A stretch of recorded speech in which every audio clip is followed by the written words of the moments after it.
السلام عليكم ورحمة الله وبركاته. إن الحمد لله نحمده ونستعينه ونستغفره ونعوذ بالله من شرور أنفسنا ومن سيئات أعمالنا.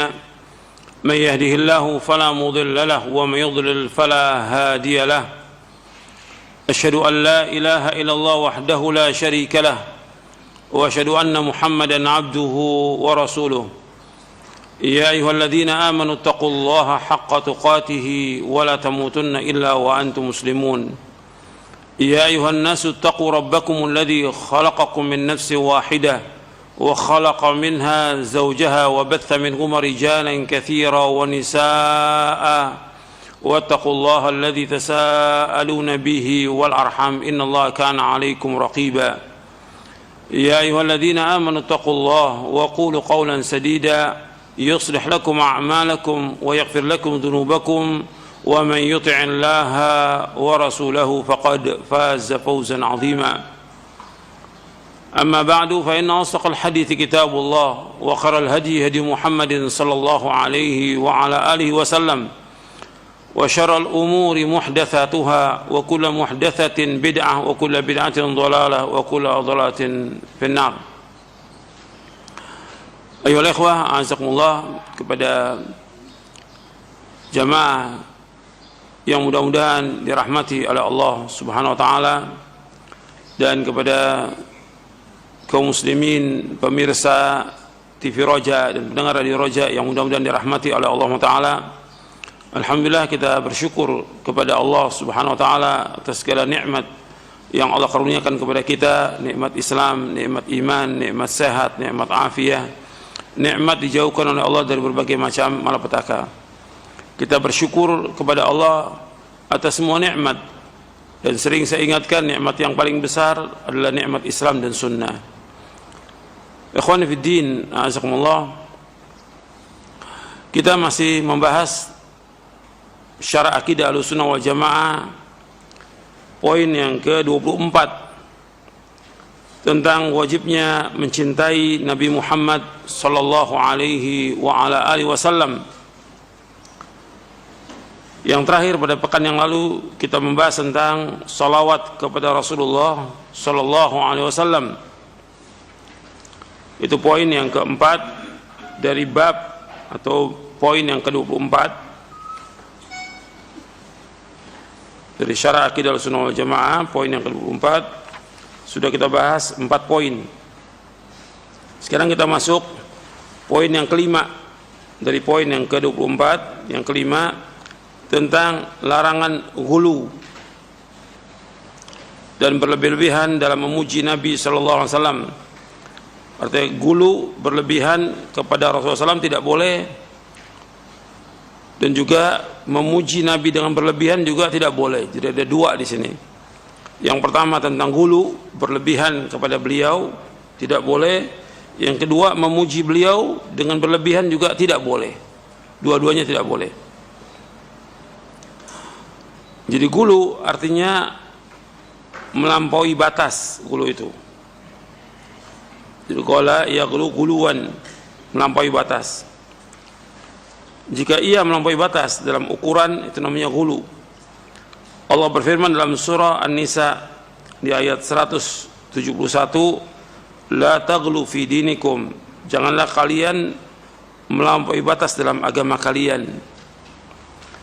Ini Allah firmankan umum pada asalnya kepada orang-orang Nasrani. Di dalam kitab Tauhid di bab yang ke-19 di dalam kitab Tauhid itu ada bab majaa anna sababa kufri bani Adam wa tarkihim dinahum huwal ghuluw fis salihin. Di antara sebab kafirnya manusia, artinya sebab kafirnya anak Adam dan mereka meninggalkan agama mereka adalah ghulu, sikap berlebih-lebihan kepada orang-orang soleh. Nanti antum catat, bisa dilihat dalam kitab Tauhid atau syarah kitab Tauhid. bab yang ke-19. Dalam kitab yang lain syarahnya juga disebutkan ada yang babnya bab 18, cuma beda satu nomor aja. Yang di syarah kitab tauhid itu bab 19. Ma jaa anna sababa kufri bani Adam wa tarkim dinahum wal ghulu fi salihin. Di antara sebab kafirnya manusia, arti kafirnya anak Adam dan mereka meninggalkan agama mereka, sebabnya adalah ghulu, sikap berlebih-lebihan kepada orang-orang soleh.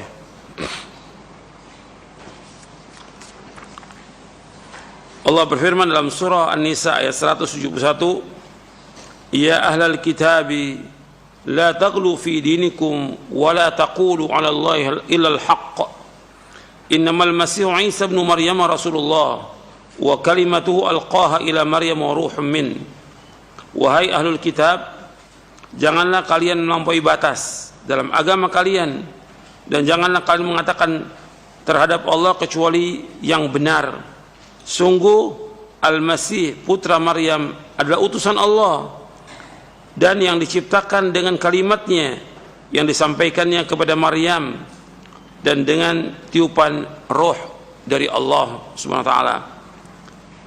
Artinya di sini disebutkan jangan kalian gulu terhadap Allah kecuali dengan kebenaran. Artinya Allah tidak pernah mewahyukan bahwasanya ada Allah mempunyai anak. Tidak ada sama sekali. Allah mengatakan dengan jelas lam yalid wa lam yulad. Allah tidak beranak dan tidak diperanakkan. Di sini Allah ingatkan kepada ahlul kitab jangan melampaui batas. Isa putra Maryam itu Rasulullah, utusan Allah. Dan kalimatnya, arti kalimatnya Allah menciptakan Nabi Isa dengan kalimat kun fayakun. Allah menciptakan Nabi Isa dengan kun fayakun yang disampaikan kepada Maryam. Yang Maryam hamil dengan kehendak Allah Subhanahu wa taala, disampaikan kalimat kun, maka jadilah Nabi Isa. Sampai Maryam melahirkan. Artinya Nabi Isa lahir dengan kehendak Allah dengan kalimat kun fayakun, artinya jadi maka jadilah, tanpa bapak. Jadi Isa lahir tanpa bapak. Dan ruh yang Allah ciptakan, arti ruh yang Allah ciptakan sebagaimana ruh yang lain yang Allah ciptakan. Jadi nggak boleh berlebihan. Dan Nabi Isa bukan Tuhan. Makanya ketika orang mengatakan Nabi Isa sebagai Tuhan, Allah itu marah, Allah murka. Dan orang yang mengatakan Nabi Isa itu sebagai Tuhan atau anak Tuhan, maka dia kafir. Jadi sejak zaman Nabi Muhammad SAW Allah telah turunkan wahyu bahwa orang yang mengatakan Nabi Isa sebagai Tuhan itu kafir. Laqad kafara alladziina qalu innallahu wal masih ibnu Maryam. Sungguh telah kafir orang yang mengatakan bahwa Isa bin Maryam itu adalah Tuhan. Laqad kafara alladziina qalu innallaha tsalitsu tsalatsa. Telah kafir orang yang mengatakan bahwa Allah itu tiga. Antum bisa lihat dalam surah Al-Maidah di ayat 72, di ayat 73. Di surah Al-Maidah, di surah yang kelima, antum lihat. Allah berfirman, laqad kafara alladziina qalu innallaha wal masih ibnu Maryam. وقال المسيح يا بني إسرائيل اعبدوا الله ربي وربكم إنه من يشرك بالله فقد حرم الله عليه الجنة ومأواه النار وما للظالمين من أنصار. Sungguh telah kafir orang-orang yang mengatakan Allah itu adalah Isa bin Maryam, Tuhan itu adalah Isa bin Maryam. Maka Isa bin Maryam mengatakan, wahai Bani Israel, beribadahlah kalian kepada Allah Rabbku dan Rabb kalian. Sesungguhnya orang yang berbuat syirik kepada Allah, maka Allah akan haramkan baginya sorga, tempat tinggalnya neraka, dan orang-orang yang zalim tidak punya penolong. Ini surah Al-Maidah ayat 72. Kemudian di surah Al-Maidahnya ayat 73, laqad kafara alladziina qalu innallaha tsalitsu tsalatsah wa ma min ilahin illa ilahu wahid wa illam yantahu amma yaquluna la yamassanna alladziina kafaru minhum 'adzabun alim. Sungguh telah kafir orang-orang yang mengatakan sesungguhnya Allah itu adalah tiga. Arti Tuhan itu ada tiga, dan tiada ilah melainkan hanya satu, yaitu Allah SWT. Apabila mereka tidak berhenti dari apa yang mereka ucapkan, sungguh Allah akan mengazab mereka dengan azab yang pedih. Arti Allah akan mengazab orang-orang kafir itu dengan azab yang pedih.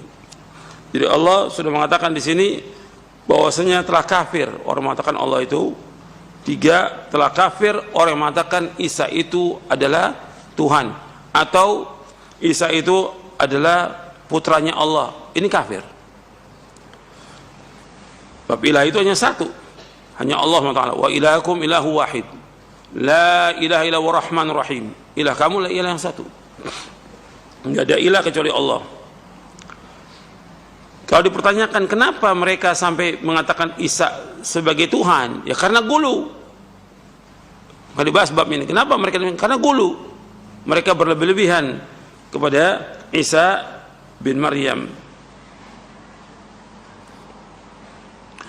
Allah juga berfirman dalam surah At-Taubah di ayat 30. Untuk mencatat surah At-Taubah ayat 30, wa qalatil yahudu Uzairun ibnullah, wa qalatil yahudu Uzairun ibnullah, wa qalatil nasara al-masih ibnullah. Dzalika qaulun bi afwahim yudahiuna qaulal ladzina kafaru min qabl qatalahumullahu anna yufakun. Orang-orang yang Yahudi berkata Uzair putra Allah, dan orang Nasrani berkata Al-Masih putra Allah. Itulah ucapan yang keluar dari mulut mereka. Mereka meniru ucapan orang-orang kafir yang terdahulu. Allah melaknat mereka. Bagaimana mereka sampai berpaling? Artinya di sini Allah menjelaskan, Allah abadikan dalam Al-Quran bahwa ada orang-orang Yahudi mengatakan Uzair anak Allah. Begitu juga orang Nasrani mengatakan Isa anak Allah. Ini semuanya kafir. Semua ini mereka adalah orang-orang kafir. Dan Allah melaknat mereka. Ini sebabnya karena gulu. Mereka gulu kepada makhluk, berlebihan kepada makhluk. Dan juga awal kalau kita lihat kesyirikan yang ada di muka bumi ini sebabnya karena gulu. Awal terjadinya kesyirikan di muka bumi sebabnya karena gulu. Di dalam kitab Tauhid di bab yang tadi, bab yang ke-19, disebutkan tentang awal terjadinya gulu di muka bumi ini. Wa fi sahih an Ibnu Abbas radhiyallahu anhuma fi qaulillahi ta'ala wa qalu la tadharunna aliyatakum wa la tadharunna wadda wa la suwa'an wa la yaghutha wa ya'uqa wa nasra. Qala Ibnu Abbas hadhi asma'u rijalin salihin min qaumi Nuh falamma halaku awha asy-syaitanu ila qaumihim an insibu ila majalisihim allati kanu yajlisuna fiha ansaba wa sammuha bi asma'ihim fafa'alu wa lam tu'bad hatta idza halaka ulaik wa nusiya al-ilmu ubidat. Qala Ibnu Al-Qayyim rahimahullah qala ghairu wahid min as-salaf lamma matu akafu ala quburihim thumma sawwaru tamathilahum thumma tala alaihimul amadu fa'abaduhum. Di dalam kitab sahih, maksudnya dalam Sahih Bukhari, di dalam Sahih Bukhari dari sahabat Ibnu Abbas radhiyallahu anhuma tentang firman Allah dalam surah Nuh di ayat 23, wa qalu la tadharunna aliyatakum wa la tadharunna wadda wa la suwa'an wa la yaghutha wa ya'uqa wa nasra.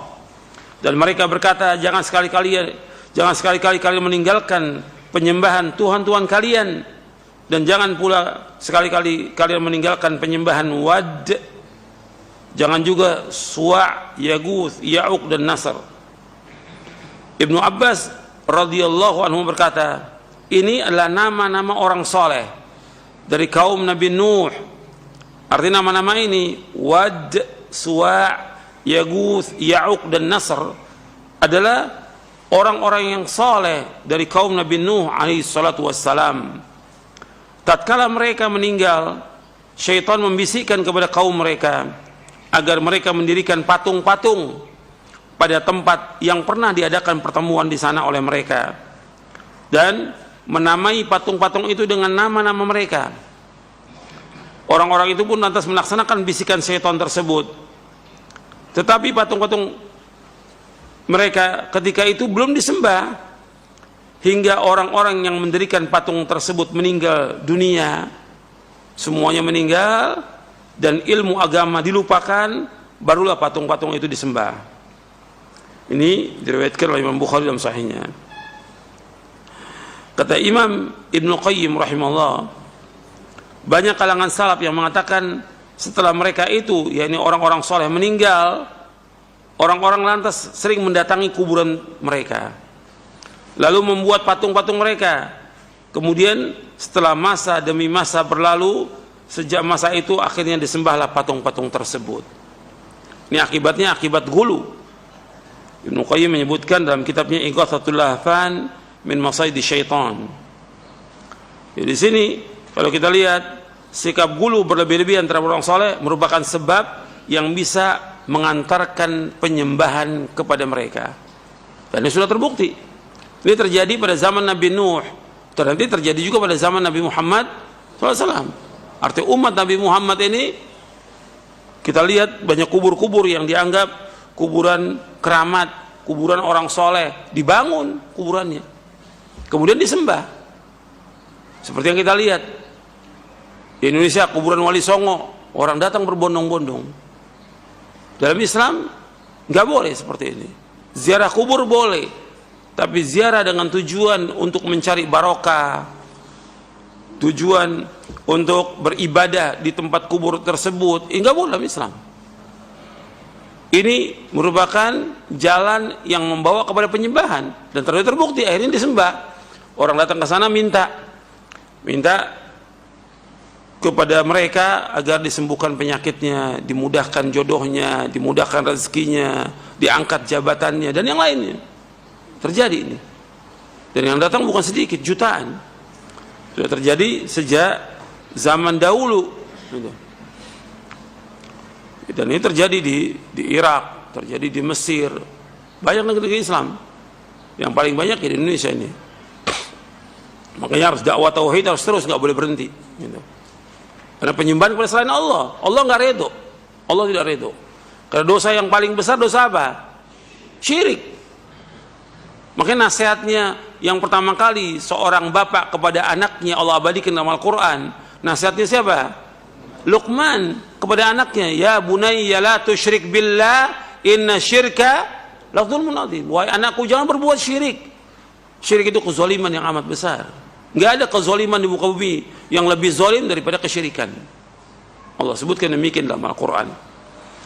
Makanya di sini dibawakan tentang sikap gulu dari kaumnya Nabi Nuh. Ini orang-orang soleh ini meninggal dunia, kemudian setan membisikkan untuk mengenang jasanya mereka, perjuangannya mereka. Dibangun patung, dibuatlah gambar-gambar, patung-patung, rupaka-rupaka dibuat. Tadi nggak disembah, hanya untuk mengenang. Kemudian orang yang membuat ini sebagai murid-muridnya meninggal dunia, diganti generasi berikutnya. Nah, generasi berikutnya melihat seperti ini, oh ini Tuhan kita, disembah. Ini yang mengatakan demikian itu sahabat Ibnu Abbas, Al-Habr Al-Bahr, orang yang berilmu dan lautan ilmu, menjelaskan demikian, menafsirkan ayat ini dalam surah Nuh demikian. Surah ini, surah Nuh, dibaca nggak oleh kaum muslimin? Dibaca nggak sama kiai-kiai itu?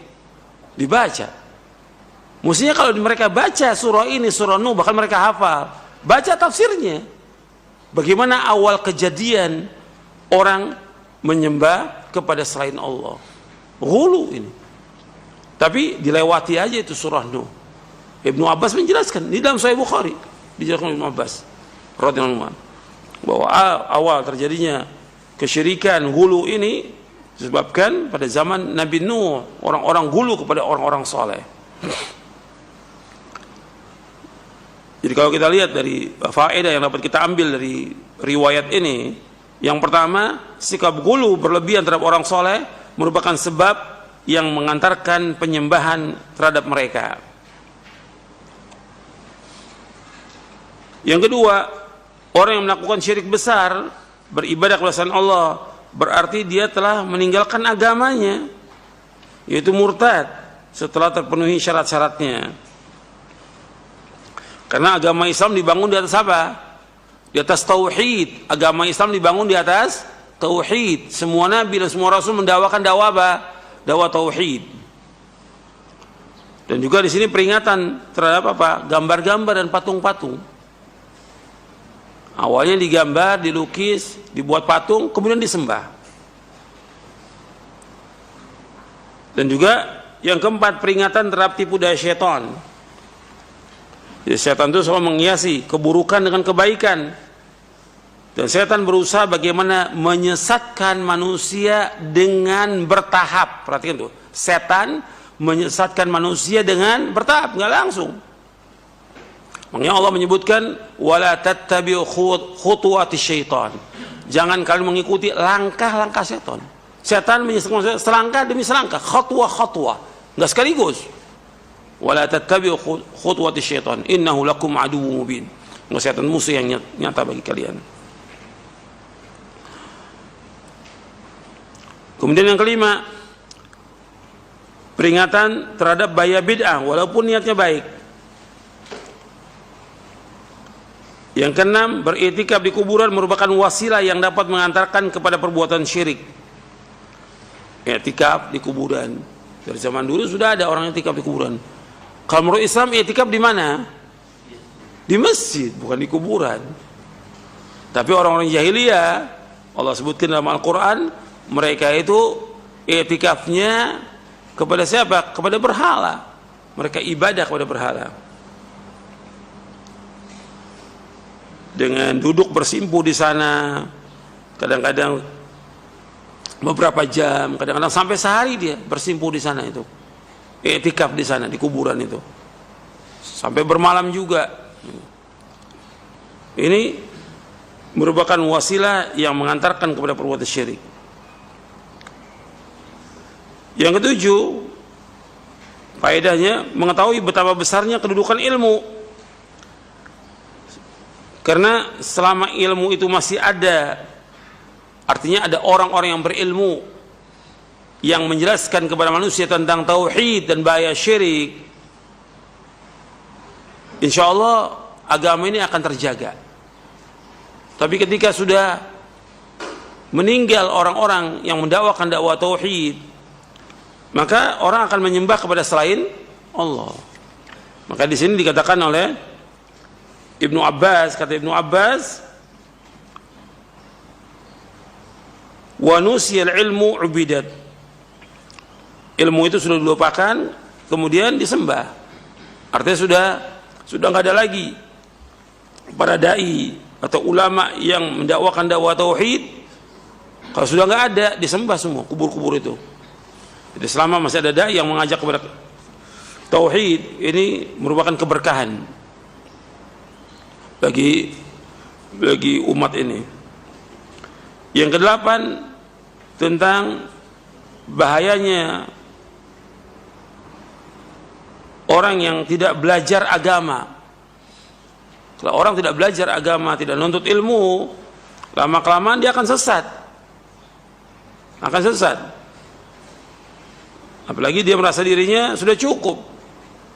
Dia tidak tahu lama-kelamaan masuknya kesyirikan dalam hatinya atau dalam keluarganya. Kemudian yang terakhir, bahaya taklid kepada nenek moyang. Taklid kepada nenek moyang akan mengantarkan manusia kepada kesesatan. Sekarang kita bahas hadisnya. Kita melihat di sini di halaman 268 dari Syarah Aqidah Ahlussunnah wal Jamaah, Nabi bersabda sallallahu alaihi wasallam, "Iyyakum wal ghuluwa fid din, fa innama ahlaka man kana qablakum al ghuluwu fid din." Iyyakum wal ghuluwa fid din. Jauhkan diri kalian dari sikap ghulu, berlebih-lebihan dalam agama. Fa innama ahlaka man kana qablakum al ghuluwu fid din. Karena sungguhnya ghulu dalam agama ini, atau berlebihan dalam agama ini, telah membinasakan orang-orang sebelum kalian. Hadis ini sahih, diriwayatkan oleh Imam Ahmad, An-Nasa'i, Ibnu Majah, Ibnu Khuzaimah, dan yang lainnya dari sahabat Ibnu Abbas radhiyallahu anhuma. Di sini Nabi menyebutkan, yaitu jangan kalian gulu, jangan berlebih-lebihan di dalam agama, karena berlebihan itu membinasakan orang-orang sebelum kalian. Salah satu sebab yang membuat seorang menjadi kufur adalah sikap gulu dalam beragama, baik kepada orang soleh atau orang yang dianggap wali, maupun gulu kepada kuburan para wali hingga mereka minta dan berdoa kepadanya, padahal inilah perbuatan syirik akbar, dosa besar. Hadis ini, faedah dari hadis ini, iyyakum wal ghuluwa fid din. Yang pertama, larangan dari gulu. Faedahnya yang pertama, larangan dari gulu, baik dalam masalah akidah maupun dalam masalah ibadah. Baik dalam masalah akidah maupun dalam masalah ibadah.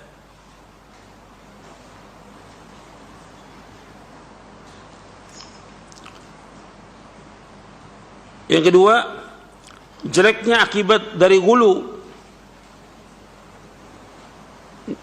Akibat dari gulu yaitu al-halak, kebinasaan.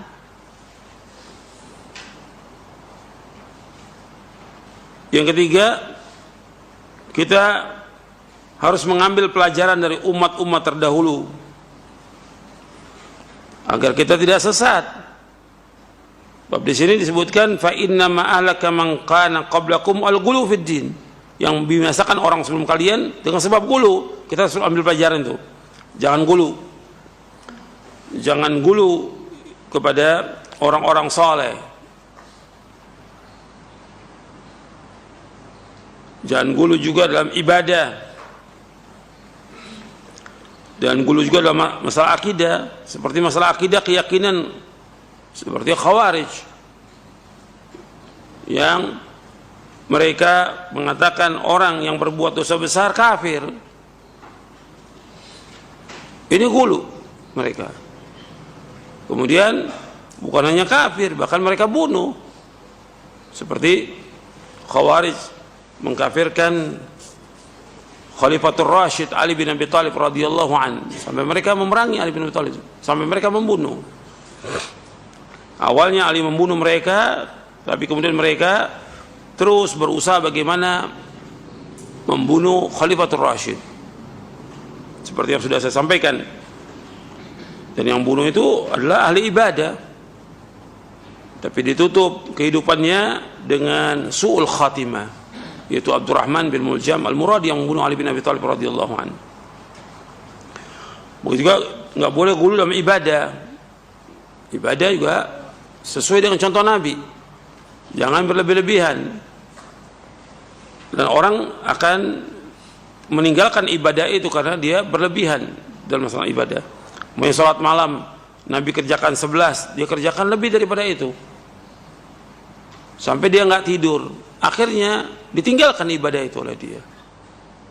Yang Nabi contohkan kerjakan, tapi enggak, terus dia berlebihan, ingin semangat untuk ibadah sampai enggak tidur, sampai sholatnya 30 rakaat bahkan lebih daripada itu. Ini gulu dalam ibadah. Atau yang lainnya lagi yang tidak dibenarkan dalam syariat. Kemudian yang keempat, sikap gulu membuat binasa umat-umat sebelum kita.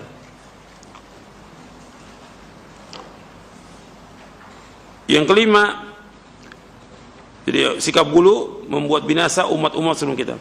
Yang kelima, Nabi SAW sangat bersemangat untuk menyelamatkan umat beliau dan menjauhkan dari kesyirikan dan sebab-sebabnya.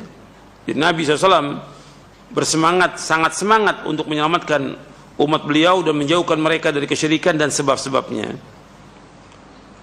Makanya kita juga harus semangat mendakwakan dakwah tauhid. Nabi semangat terus menjelaskan tentang tauhid, tentang syirik, dengan rinci dijelaskan tentang bahaya-bahaya kesyirikan. Dan gak boleh berhenti kita menjelaskan kepada umat ini agar umat ini selamat. Tujuan kita nggak ada yang lain, agar umat ini selamat. Sebab kalau dia berbuat syirik, seperti mereka datang ke kubur-kubur wali atau kubur-kubur keramat atau tokoh-tokoh atau yang lain, mereka datang kemudian mereka sembah di situ, minta di situ, sampai mereka bersimpuh, menangis dan segala macam, minta kepada penghuni kubur. Ini perbuatan apa? Syirik. Ketika dia berbuat syirik, seluruh amal ibadahnya hapus atau tidak? Hapus seluruh amal ibadahnya. Kesian orang ini. Yang mengatakan demikian siapa? Allah dalam Al-Quran. Di dalam surah Az-Zumar ayat 65 Allah berfirman, la in asyrakta la yahbatanna amaluka wa la takunanna minal khasirin. Kalau seandainya kau berbuat syirik akan hapus seluruh amalmu dan kau termasuk yang merugi. Pahala salatnya, puasanya, zakatnya, hajinya, umrohnya, semua ibadahnya hapus. Dengan sebab apa? Syirik. Orang yang berbuat syirik menurut ayat yang tadi kita baca dalam surah Al-Maidah ayat 72, diharamkan apa mereka? Diharamkan apa? Masuk surga. Bertempatnya di mana? Neraka. Innahu may yusyrik billahi faqad haramallahu alaihi al-jannah wa ma'wahu an-nar wa ma lidh-dhalimina min ansar. Sesungguhnya yang berbuat syirik haram bagi mereka masuk surga, tempat tinggal neraka, dan mereka enggak punya penolong. Orang zalim enggak ada penolongnya. Justru kita mendakwakan dakwah tauhid ini karena kita kasihan kepada siapa? Kepada umat Islam. Jangan sampai umat Islam berbuat syirik. Ini harus terus dijelaskan. Ini kewajiban kita para dai. Harus wajib mendakwakan dakwah tauhid. Kasihan umat Islam. Kalau sampai mereka jatuh dalam penyembahan kepada selain Allah, berdoa kepada selain Allah, istighatsah, minta tolong di saat sulit kepada selain Allah, ini jatuh dalam kesyirikan. Kalau sudah syirik, hapus seluruh amalnya. Kalau sudah berbuat syirik, Allah katakan dalam Al-Quran, haram bagi dia surga. Kalau orang sudah berbuat syirik, maka seluruh amalnya sia-sia. Dan orang berbuat syirik, dia telah melakukan dosa besar yang paling besar di muka bumi ini. Jadi justru kita ini sayang kepada umat dengan dakwah tauhid ini, sayang. Cuma yang antum perhatikan lagi, justru kita yang mendakwakan dakwah tauhid melarang orang berbuat syirik, disenangi tidak oleh setan? Tidak. Setan enggak senang. Kemudian setan membisikkan kepada wali-walinya. Kan ada wali setan. Allah sebutkan dalam Al-Quran ada wali setan. Kemudian wali setan bagaimana menjauhkan orang dari dakwah tauhid? Maka mereka tuduh dakwah yang mengajak kepada tauhid ini wahabi. Ini tuduhan dari siapa? Dari setan. Setan yang menuduh itu. Supaya apa? Supaya orang jauh dari dakwah yang hak ini. Itu tuduhan dari setan. Makanya kita wajib hati-hati. Yang kita dakwakan ngajak orang bagaimana beribadah hanya kepada Allah, menjauhkan syirik. Jadi mereka nggak senang itu. Maka dituduhlah dengan tuduhan-tuduhan yang macam-macam. Seperti para anbiya wa rasul alaihi wassalatu wassalam dituduh dengan berbagai macam tuduhan karena mendakwakan dakwah apa? Tauhid. Kemudian yang keenam, gulu terhadap orang-orang saleh merupakan sebab terjatuh ke dalam kesyirikan. Gulu terhadap orang saleh merupakan sebab terjatuh ke dalam kesyirikan.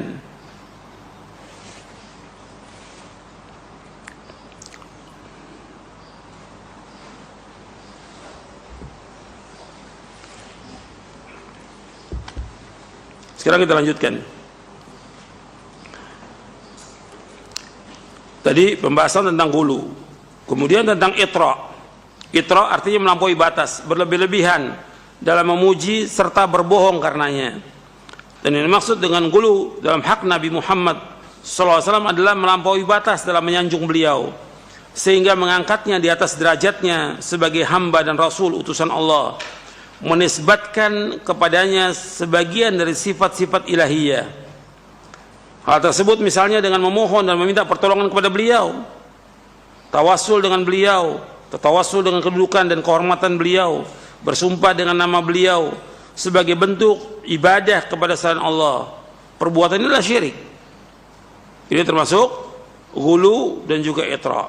Yang dimaksud dengan itra dalam hak Nabi SAW adalah berlebih-lebihan dalam memujinya. Padahal beliau telah melarang hal tersebut. Nabi SAW bersabda, "La tutruni kama atratin nasara ibn Maryam, fa innama ana abduhu, faqulu Abdullah wa rasuluh." La tutruni kama atratin nasara ibn Maryam. Janganlah kalian berlebih-lebihan dalam memuji aku, sebagaimana orang-orang Nasrani telah berlebihan dalam memuji Isa putra Maryam. Fa innama ana abduhu, sesungguhnya aku adalah hambanya. Faqulu Abdullah wa rasuluh, maka katakanlah Abdullah wa rasuluh, hamba Allah dan rasulnya. Ini hadis sahih riwayat Bukhari, At-Tirmidzi dalam Mukhtasar Syama'il Muhammadiyah, Imam Ahmad, Ad-Darimi dan yang lainnya dari sahabat Umar bin Khattab radhiyallahu an. Jadi yang dimaksud la tutruni, jangan kalian itra, berlebih-lebihan dalam memuji. Jadi orang enggak boleh memuji-muji Nabi, menyanjung Nabi, enggak dibenarkan. Nabi tetap hamba. Yang senang untuk dipuji siapa? Allah Taala. Allah yuhibbu ayyuhmad. Allah senang untuk dipuji. Makanya kita memuji Allah Taala. Sedang memuji Nabi, Nabi larang. Nabi yang melarang, la tutruni kama atratin nasara. Nabi yang melarang, hukumnya haram. Jangan kalian memuji-muji aku sebagaimana orang-orang Nasrani memuji Isa bin Maryam.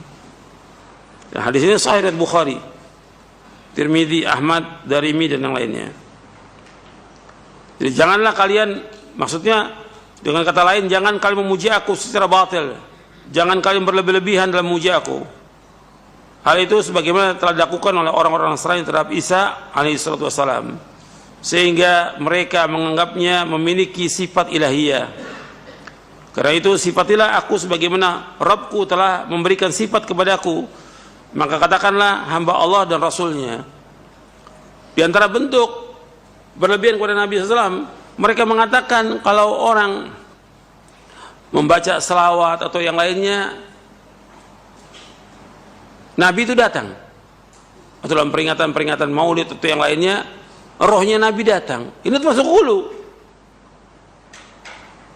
Ini masalah gaib. Sedangkan orang kalau sudah meninggal dunia,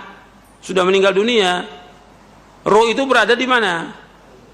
Di alam barzah, tidak kembali ke dunia. Mi waraihim barzakhun ila yaumi yub'atsun, dalam surah Al-Mu'minun ayat 100. Min waraihim barzakhun ila yaumi yub'atsun. Di belakang mereka ada barzah sampai hari dibangkitkan. Kemudian sekarang kalau orang mau memperhatikan, ini sudah ghulu, ya, perbuatan ghulu. Sekarang yang mengadakan acara-acara seperti itu bukan hanya satu tempat, roh Nabi datang. Sekarang berapa tempat, berapa negeri yang adakan? Apa roh Nabi itu satu, apa jutaan, sehingga datang kepada semua tempat? Ketika Nabi SAW masih hidup, nggak ada itu. Orang mengatakan kalau Nabi di Madinah, Nabi juga ada di Syam, Nabi ada di Yaman. Nggak pernah ada tuh. Ketika Nabi masih hidup, nggak ada orang, oh Nabi sekarang di Madinah, tapi ada juga Nabi di Yaman itu, ada juga di Syam. Nggak ada. Kok sudah meninggal punya keyakinan yang berbagai macam? Ini ghulu atau tidak? Ini ghulu. Ini ghulu kepada Rasulullah SAW. Bahkan di antara tokoh-tokoh mengatakan bahwa bukan hanya roh Nabi datang, bahkan dia bertemu dengan Nabi langsung, bukan mimpi lagi. Ini kan sudah nggak benar ini. Ini dipertanyakan, pertama tentang imannya, yang kedua tentang akalnya. Yang pertama ditanyakan tentang imannya, yang kedua akalnya. Bagaimana Nabi bisa keluar dari kuburnya ketemu orang ini. Apa keutamaan keistimewaan orang ini? Di zaman sahabat terjadi nggak peperangan? Jadi peperangan nggak ada, para sahabat datang ke kubur Nabi atau mengatakan tenang aja, kita tinggal tunggu Nabi bagaimana memutuskan. Nabi akan datang kepada kita. Nggak ada. Sudah meninggal, sudah. Nggak ada sahabat datang ke kubur Nabi. Dan terjadi berbagai macam masalah besar. Bahkan cucunya Nabi dibunuh atau tidak? Dibunuh di Karbala. Nggak ada tuh. Nanti insya Allah Nabi akan datang menolong ini cucunya. Supaya nggak terbunuh. Nggak ada. Nggak ada sama sekali percaya. Yakin nggak ada sama sekali. Nah setelah itu kemudian muncul Tarekat Sufiyah dan yang lainnya, Syiah dan segala macam. Nah, kemudian timbul keyakinan-keyakinan yang sesat, yang syirik, yang kufur. Nabi SAW tidak mau dipuji. Kita kembali lagi. Abdullah bin Syekhir berkata, ketika aku pergi bersama delegasi Bani Amir untuk menemui Rasulullah SAW, kami berkata kepada beliau, engkau adalah sayyid kami. Spontan Nabi menjawab SAW, kata Nabi SAW, as-sayyidullah tabaraka wa ta'ala.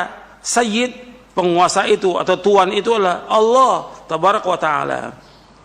Artinya Nabi dipanggil sayyid aja nggak mau Nabi meskipun beliau sayyid atau bukan sayyid Nabi.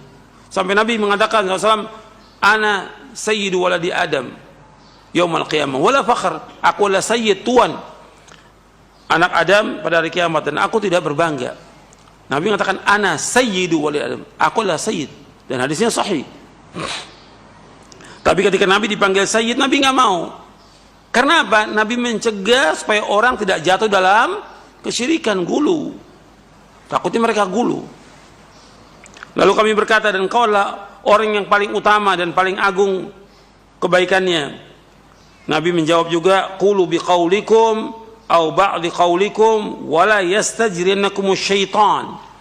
Katakanlah sesuai dengan apa yang biasa, yang wajar kalian katakan, atau seperti sebagian ucapan kalian, dan janganlah sampai kalian terseret oleh syaitan. Jadi Nabi tidak mau para sahabatnya jatuh dalam perbuatan gulu. Dan ini dibawakan juga di dalam kitab Tauhid tentang tidak bolehnya memuji dan menyanjung Nabi Muhammad sallallahu alaihi wa ala alihi wasallam. Kemudian dari Anas bin Malik radhiyallahu anhu. Ini nanti antum bisa lihat penjelasannya dalam kitab Tauhid di bab yang ke-66 dalam syarah kitab Tauhid. Dari Anas bin Malik radhiyallahu anhu, ia berkata, sebagian orang berkata kepada beliau, wahai Rasulullah, wahai orang yang terbaik di antara kami dan putra orang yang terbaik di antara kami, wahai sayyid kami dan putra sayyid kami. Maka seketika itu juga Nabi bersabda, ini kalimatnya, ya Rasulullah, ya khairana wabna khairina wa sayyidina wabna sayyidina. Jadi mereka mengatakan, wahai orang terbaik di antara kami, putra orang terbaik di antara kami, wahai sayyid kami dan putra sayyid kami. Maka seketika itu Nabi SAW bersabda, ya ayuhan nas qulu biqaulikum wala yastahwiyannakumus syaitan. Ya ayuhan nas qulu biqaulikum wala yastahwiyannakumus syaitanu. Ana Muhammadun Abdullah wa rasuluh ma uhibbu an tarfa'uni fawqa manzilati allati anzalni Allahu azza wa jalla. Wahai manusia, ucapkanlah dengan yang biasa, yang wajar kalian ucapkan. Jangan kalian terbujuk oleh syaitan. Aku tidak lebih adalah Muhammad, hamba Allah dan Rasulnya. Aku tidak suka kalian mengangkat, menjunjungku di atas atau melebihi kedudukan yang telah Allah berikan kepadaku. Nah, di sini sahih diriwayatkan oleh Imam Ahmad, An-Nasa'i dalam Amal Yawm wa Laila, dan Al-Lalikai dalam Syarah Usul I'tiqad Ahli Sunnah wal Jamaah, dan sanadnya sahih. Di sini Nabi membenci orang-orang yang memuji Nabi dengan mengatakan orang yang terbaik, putra yang terbaik, tuan kami, anak tuan kami. Nabi gak suka. Beliau SAW membenci jika orang memujinya dengan berbagai ungkapan seperti engkau adalah sayyidku, engkau adalah orang yang terbaik di antara kami, engkau adalah orang yang paling utama di antara kami, engkau adalah orang yang paling agung di antara kami. Padahal sungguhnya beliau adalah makhluk yang paling utama. Perhatikan bahwa beliau adalah makhluk yang paling utama dan paling mulia secara mutlak. Meskipun demikian, beliau SAW melarang mereka agar menjauhkan mereka dari sikap melampaui batas dan berlebih-lebihan dalam menyanjung hak beliau SAW, juga untuk menjaga kemurnian tauhid. Selanjutnya beliau SAW mengarahkan mereka agar mensifati beliau dengan dua sifat yang merupakan derajat yang paling tinggi bagi hambanya. Di dalamnya tidak ada gulu serta tidak membahayakan akidah. Dua sifat itu adalah Abdullah wa Rasuluh, artinya hamba Allah dan Rasulnya. Kalimat hamba untuk menunjukkan atau menolak sifat ifrat atau gulu.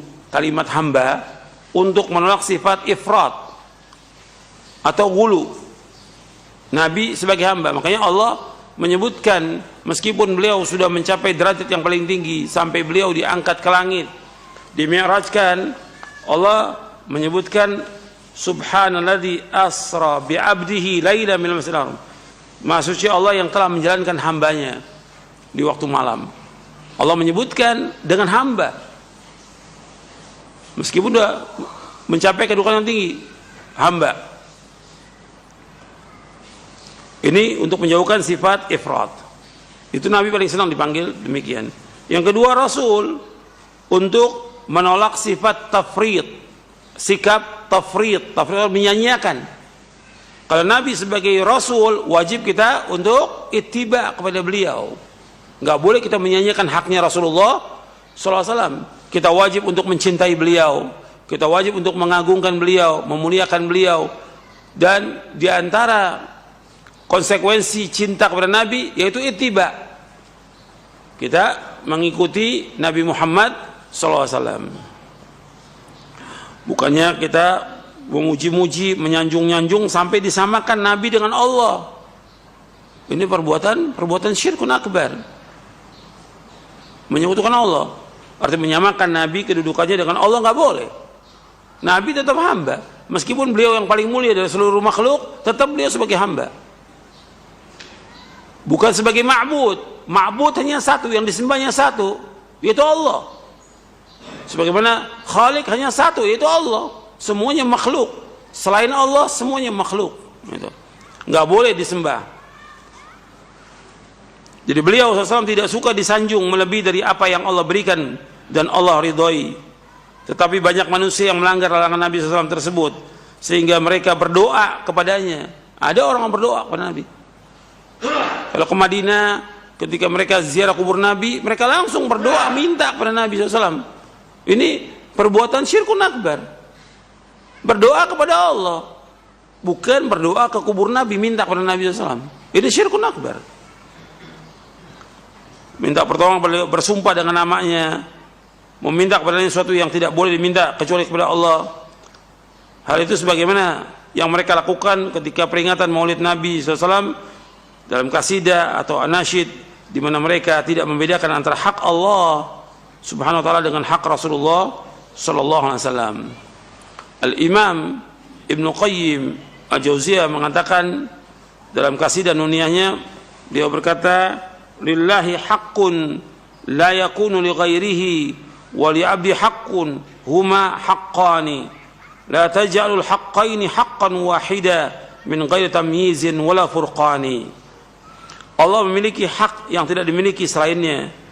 Bagi hamba pun ada hak, dan ia ada dua hak yang berbeda. Dan kalian jadikan dua hak itu menjadi satu hak tanpa memisahkan dan tanpa membedakannya.